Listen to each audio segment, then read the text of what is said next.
हाय. आज संकष्टी आहे.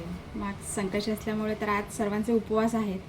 म्हणून म्हटलं आज तर संध्याकाळी मोदक बनवायचे उकडीचे. म्हणून म्हटलं आज सकाळीच थोडं सारण बनवून ठेवावं. म्हणून आत्ता जस्ट नारळ असा खिसून घेतलेला आहे. त्याला खवलून पण म्हणतात वेळीवर. तर त्याचे मग छान असं थोडंसं जाडं भरडं असं खोबरं खिसलं जातं त्याने. मग ते बनवून घेतलं आहे. मग आता सारण बनवून घेते. आणि मोदक तर संध्याकाळीच करणार आहे. पण मग आत्ताच सारण करून ठेवलं तर मग संध्याकाळी थोडी घाई कमी होते स्वयंपाकाची. म्हणून मग आता सारण बनवून घेते. दुर्वा तर बैठकीला गेलेली आहे आणि राधा तर अजून झोपलेली आहे. मग आता घेते पटापट आवरून.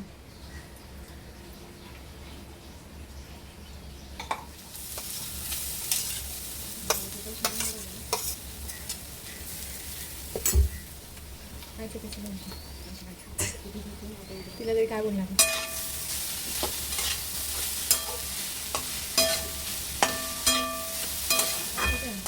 थोडंसं लागलं असं वाटतं मला. तर बांधायचं आणि त्याच्यामध्ये नाही पण गरज नाही. आज बोला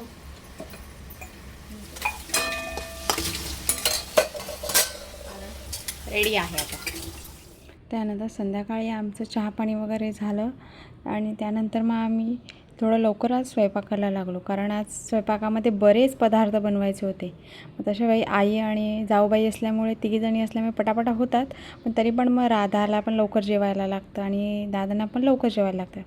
त्यामुळे मग स्वयंपाक आमचा बऱ्यापैकी 8-8:15 आमचा पूर्ण रेडी झालेला असतो. त्यामुळे मग लवकर स्वयंपाक व्हावा त्यासाठी मग आम्ही लवकरच स्वयंपाकाला लागलो. आणि उकडीचे मोदक बनवायला तर जास्त वेळ लागतो, तुम्हाला तर माहिती आहे. त्यामुळे मग पटापटा आम्ही तिघीजणी मिळून स्वयंपाक करत होतो. म्हटलं सुरुवातीला पहिलं मोदक बनवण्याच्या आधी म्हटलं थोडंसं पूर्वतयारी करून ठेवावी. म्हणून मग आज बटाट्याची भाजी करायची होती, पिवळी बटाट्याची भाजी. म्हणून म्हटलं सुरुवातीला बटाटे पहिले शिजवून घ्यावे आणि थोडंसं प्रिपरेशन करून ठेवावं आणि त्यानंतर मग मोदक करून घ्यावे. कारण मोदकाचं सारण तर आम्ही सकाळीच बनवलेलं होतं. मी काय ती फिश बोलतात ना, उकड काढून ते मळून करतात, तशाला खूप वेळ जातो. त्याचे ते गुठळे आहेत ना खूप राहतात माझ्याकडून. आणि मग ते गुठळं राहिले की मग ते मोदक जे आपण त्याच्या पारी बनवत होते त्या गुठळ्या अशा बारीक बारीक लागतात. मग ते करायला जरा प्रॉब्लेम येतो. म्हणून मग मी यूट्यूबवरून एक रेसिपी पाहिली आणि त्यानुसार मी करते. मी अगदी सुरुवातीला पीठ मळून घेते आणि मग ते मळाल्यानंतर मी त्याला शिजवून घेते, म्हणजे त्याला वाफेवर. आणि मग नंतर ते मग शिजलं ना पीठ की नंतर मग मळायचं, कारण ते मळायला थोडं इझी पडतं आणि मग गुठळा होत नाही. मग असं स्मूथली ते पीठ येतं. तर तुमच्याशी शेअर करते. तर स्टार्टिंगला पीठ मळून घ्यायचं. त्यामुळे थोडंसं पांढरे मोदक यावे म्हणून थोडंसं दूध घ्यायचं, थोडंसं तूप टाकायचं, 2-1 चमचे, आणि हे सगळं मिक्स करून घ्यायचं.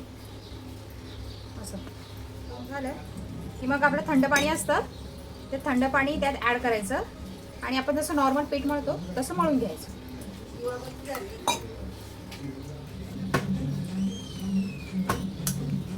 असं जास्त घट्ट नाही मळायचं, असं थोडं सैलसरच मळायचं. म्हणजे ते वाफेवर जेव्हा ते पीठ शिजतं तेव्हा ते बी थोडं कडक होतं. त्यामुळे थोडंसं मळताना असं मऊ सर असं मळायचं पीठ.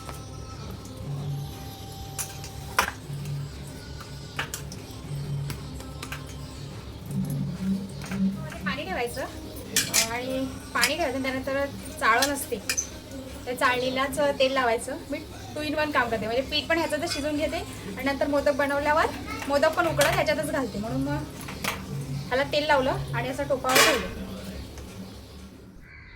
त्यानंतर टोपावर ती चाळण ठेवायची. चाळणीला ऑलरेडी तेल लावलेलं असतं. त्यानंतर एक छोटा रुमाल घ्यायचा, तो ओला करायचा. ओला करून त्याच्यावर ठेवायचा. त्यानंतर जे मळलेलं जे पीठ असतं ते मळलेलं पीठ असं त्याचं असं चपटं असं बनवून घ्यायचं. असं बघा हातावर असं थोडंसं स्प्रेड करायचं आणि त्या ओल्या रुमालाच्या मधोमध बरोबर असं थोडंसं स्प्रेड करून ठेवायचं. कारण जर थोडंसं स्प्रेड केलं तर ते लवकर शिजतं. तर स्प्रेड करून झाल्यावर रुमालाचे जे 4ही कोपरे असतील ते त्याच्यावरती असे झाकून द्यायचे, टाकायचे आणि त्याच्यावर ते झाकण असेल आपल्याकडे जे असेल ते, तर ताट ठेवलं तरी चालेल, मग ते ठेवायचं आणि मीडियम गॅसवर ते चांगलं 10-1 मिनटं होऊ द्यायचं. 10 मिनटं ते झालं त्यानंतर ते चेक करायचं झालं आहे की नाही. ते त्यापैकी ते शिजलेलं असेल तर असं लागत नाही. आता हे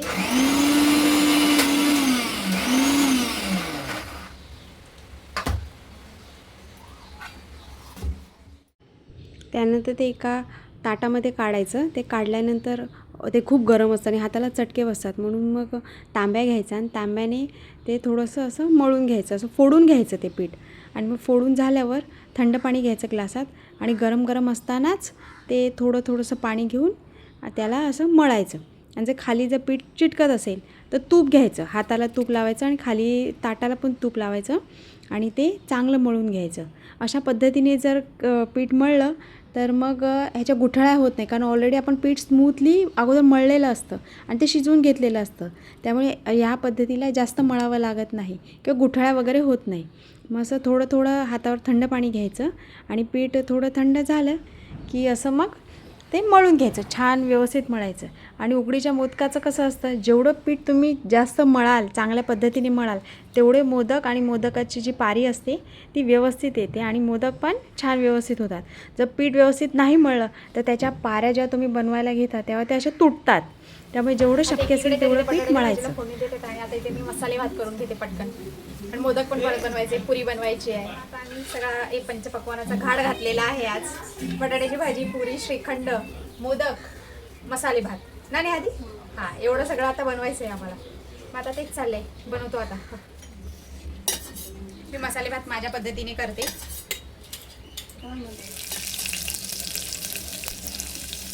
सुरुवातीला तेल टाकलं, जिरं टाकलं, कढीपत्ता टाकला, थोडंसं तमालपत्र टाकलं आणि त्यामध्ये लसूण टाकला. मग लसूण थोडासा लालसर झालं की त्यामध्ये कांदा घेतला, 2 कांदे घेतले होते, मग ते टाकले, उभे कट केलेले होते ते थोडेसे परतले आणि ते परतल्यावर त्यामध्ये टोमॅटो एक टाकलं आणि त्यानंतर मग टोमॅटो पण थोडंसं असं मऊ सॉफ्ट झालं. त्यानंतर मग कांदा लसूण मसाला असतो तो थोडासा टाकला, लाल तिखट जी होती ती टाकली आणि आईंनी हे काहीतरी मला वाटतं धने, तमालपत्र, जिरं ह्याची अशी पावडर बनवून ठेवली होती. मग ती आम्हाला कधी पण असं मसाले भात किंवा सुक्या भाज्या जेव्हा आम्ही बनवतो किंवा नॉनव्हेज बनवतो तेव्हा ती पावडर आवर्जून वापरतो. ती भाजीला एक वेगळ्या प्रकारचा फ्लेवर येते आणि टेस्ट पण छान येते. मग ते थोडंसं मी छोटे 2 चमचे टाकले आणि त्यानंतर मग थोडंसं त्याला तेल सुटलं. मग त्यानंतर त्या मसाले परतल्यानंतर त्यामध्ये थोडंसं पाणी टाकलं आणि त्या मसाल्याला चांगलं शिजू दिलं थोडंसं. आणि मग नंतर त्याला तेल सुटल्यानंतर त्याच्यामध्ये आता ओले वाटाणे तर घरी नव्हते, म्हणून मग जे फ्रीजमध्ये आमच्याकडे जे सफेद वाटाणे होते ते मग मी भिजत घातले होते दुपारीच. मग ते वाले फ्लॉवर आणि बटाटा ते कट करून ठेवलं आणि ते त्यामध्ये टाकलं, थोडंसं होऊ दिलं. त्यानंतर मग भात धुवून त्यामध्ये आम्ही टाकला आणि तो चांगलं हलवून घेतलं. ते हलवल्यानंतर त्यामध्ये गरम पाणी टाकलं, मीठ टाकलं आणि उकळू दिलं आणि नंतर कुकरचं झाकण लावून मग भात 3 शिट्ट्यांमध्ये भात आमचा खाण्यासाठी रेडी झाला. मसाले भात झाला होता. एकीकडे निहादीने बटाट्याची भाजीला फोडणी दिलेली होती. त्यानंतर मग मोदक करायचे होते, म्हणून मी आणि आई आम्ही खाली बसलो आणि ऑलरेडी पीठ तर मी मळून ठेवलेलंच होतं आणि सारण पण झालेलं होतं. मग आम्ही दोघींनी मिळून मोदक बनवायला सुरुवात केली, कारण मोदक बनवणं हेच सगळ्यात मोठा टास्क असतो आणि जास्त वेळ मोदकालाच लागतो. म्हणून मग आम्ही दोघीजणी बसलो आणि मोदक बनवत होतो.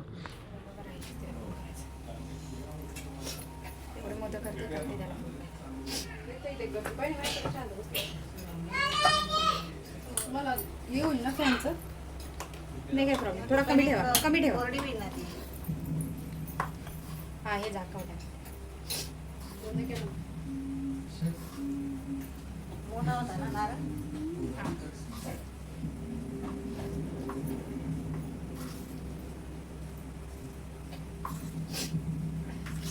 चालू फास्ट काम म्हणजे बाई अशा जरा आम्ही जायला बरोबर पडायला सगळं द्यायला.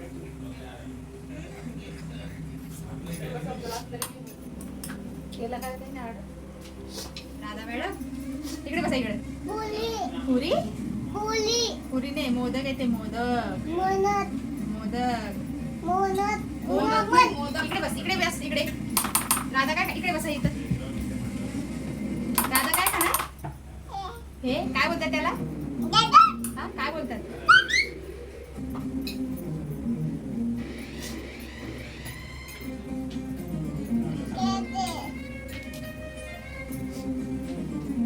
आपली दीदी काय करते राधा?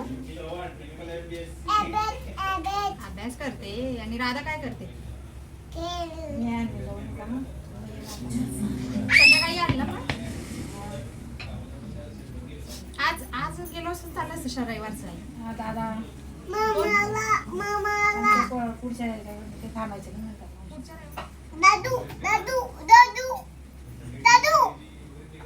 काय केलं राधुनी? राधून काय बनवला? मोदक. मोदक का? राजू सारखा मोदक. हे आता चिकटलं ना तरी बी ते चिकटतं असं असतं.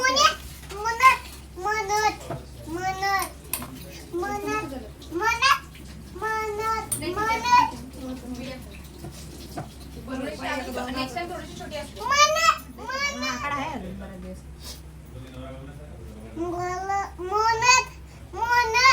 हा मोदक राधाने केला ना मोदक. हळू पाय लागा, नमस्कार करा.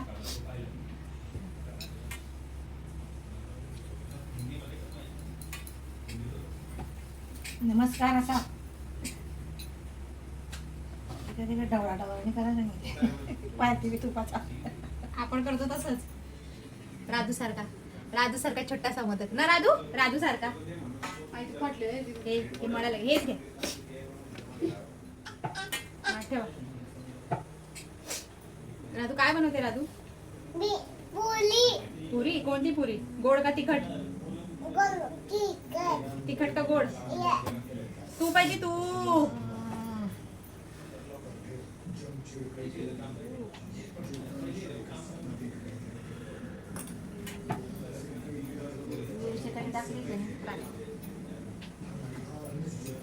अरे देवा तेनी टाकायचे पण तुला बोलताय ना. आणि ते नाही हा घे थोडस घे. हा, कसा बनवते राधाचा मोदक? राधाचा मोदक बघू कसा आहे. छान छान यम्मी आहे का? मग कोणाला खायला देणार तो मोदक? तूच खाणार का? पप्पांना देणार? पप्पांना देणार का मम्माला देणार? मोदक कोणा देणार? पप्पांना देणार का मम्माला देणार? थोडस. थोडं एवढं नाही, एकदम थोडस द्या. हे तर असं बरं त्याच्यात बरं.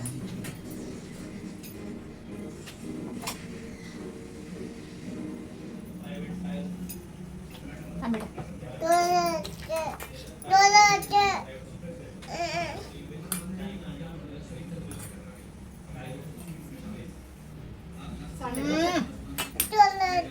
त्या पप्पा बोलत आहे तुला.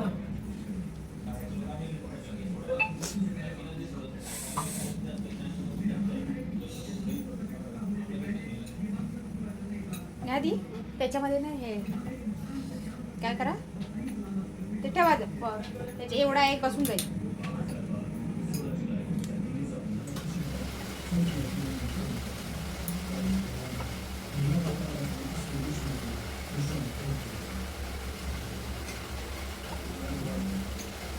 ते दाखवली ते दाखवायला लावती आता ना बरं, उद्यापासून.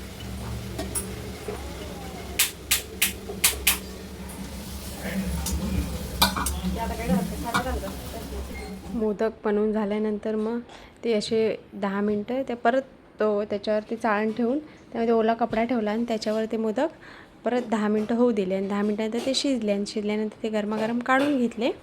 आणि मग मोदकच आमचे राहिले होते आणि भजी तळायचे राहिल्या होत्या म्हणून मग आम्ही आणि थोड्याशा पुऱ्या मग त्या पुऱ्या तळून घेतल्या आणि भजी तळून घेतले. आणि त्यानंतर मग छानपैकी आमचा संपूर्ण स्वयंपाक बनवून झाला. आणि मग देवांना आम्ही सर्वप्रथम नैवेद्य वाढून घेतला.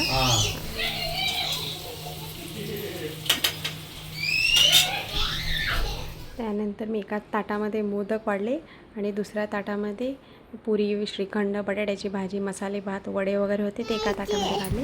देवांना नैवेद्य दाखवून दिल्यानंतर दादा ऑलरेडी बाजूला उभी होती आणि तिला त्यातलं खायला हवं होतं. त्यामुळे तिचं असं चाललं होतं की कधी नैवेद्य दाखवते आणि कधी मम्मी खायला घेते.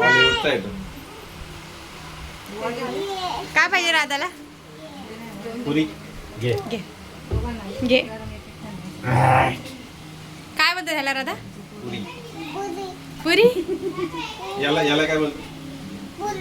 मोदक मोदक. मोदक मोदक. चला जेवायला बसायचं. आम्ही जेवायला बसायच्या आधी म्हटलं गरमागरम वडे तळावे कारण ते गरमागरमच खायला खूप भारी लागतात. आणि बटाट्याची भजी म्हणून बटाट्याची भजी पहिले वडे काढले तळून नंतर बटाट्याची भजी काढले. आणि त्यानंतर आम्ही मग लगेच जेवायला बसलो.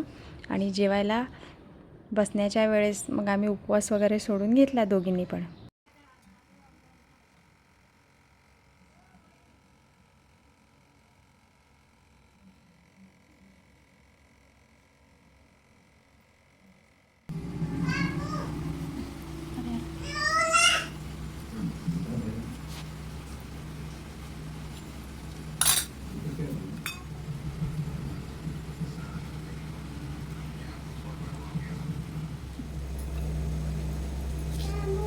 तुम्ही केला नंतरच्या